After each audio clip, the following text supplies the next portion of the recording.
I've just discovered that my entire life for the past 10 years has been a carefully constructed lie, and I'm reeling. I need to put this into words to try and make sense of the wreckage. My name is David, and I'm 38 years old. My wife, Chloe, and I have what I believed was a strong, if somewhat companionate marriage. We met in our late 20s, both focused on our careers. She's a talented architect, and I'm a software engineer. Our relationship was never a whirlwind romance, but it was built on deep friendship, mutual respect, and shared goals. We have a beautiful 5-year-old daughter, Sophie, who is the light of my life. The third person in our marriage has always been Maya, Chloe's best friend and business partner. They've been inseparable since college. Maya was the work wife. She was at our wedding. She was the first person at the hospital when Sophie was born. She spent every Christmas and Thanksgiving with us. She has her own apartment, but essentially lived in our guest room half the time. I never thought twice about it. I considered her family. The first crack appeared about 6 months ago.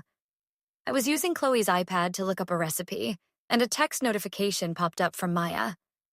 It was just a heart emoji, but it was part of a long, dense thread. A cold finger of unease traced my spine. I'd never been a jealous or suspicious husband, but something felt off. The intimacy of their text chain was staggering. It wasn't just about work or casual plans. It was about their feelings, their fears, their dreams. They had pet names for each other. They discussed our marriage, my shortcomings, with a clinical detachment that made me feel like a lab specimen. I felt sick, but I dismissed it as paranoia. Maybe this was just what a decades-long female friendship looked like from the inside. The dam broke 2 weeks ago. I was setting up a new Wi-Fi router and decided to check the connected devices for security. I saw a device named Maya's tablet that had been consistently connected to our home network for over 2,000 hours straight, essentially permanently. Curious, I dug into the network logs. Her device wasn't just connecting as a guest.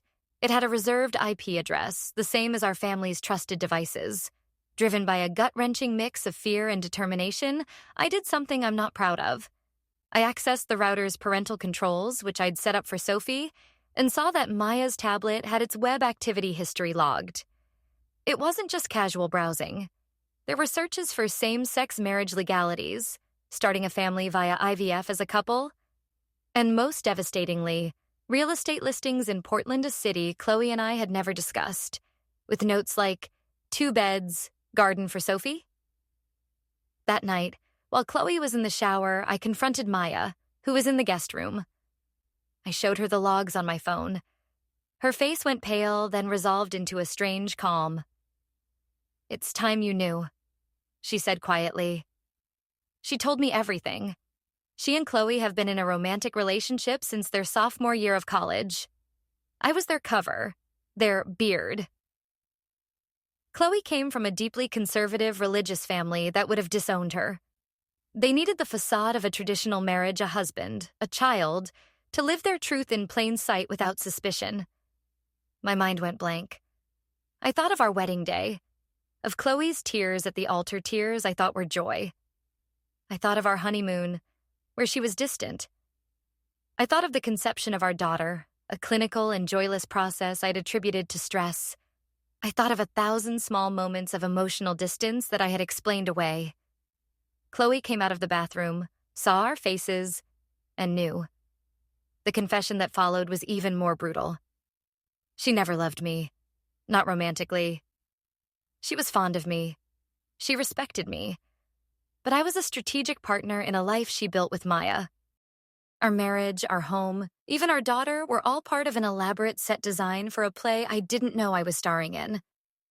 The most shattering question erupted from me. Is Sophie even mine? The silence that followed was the longest second of my life. Then Chloe, sobbing, nodded. Yes, she's yours. That part was real. It was the only concession to the truth of our life together. I am now a ghost in my own home. I sleep in the guest room, Maya's room. The two of them have moved into the master bedroom. The dynamic has shifted entirely. They are now openly a couple in the house we built. I am the awkward roommate, the third wheel in my own family. I look at my daughter, and my heart breaks in ways I didn't know were possible. I love her more than anything, but now I see her as the ultimate symbol of this deception. I am trapped. If I leave, I lose daily access to my child. If I stay, I have to bear witness to the love story I was used to facilitate. My entire identity has been obliterated. I wasn't a husband. I was a tool. I wasn't a partner. I was a prop. The last 10 years of my life have been a performance, and I'm only now hearing the real script.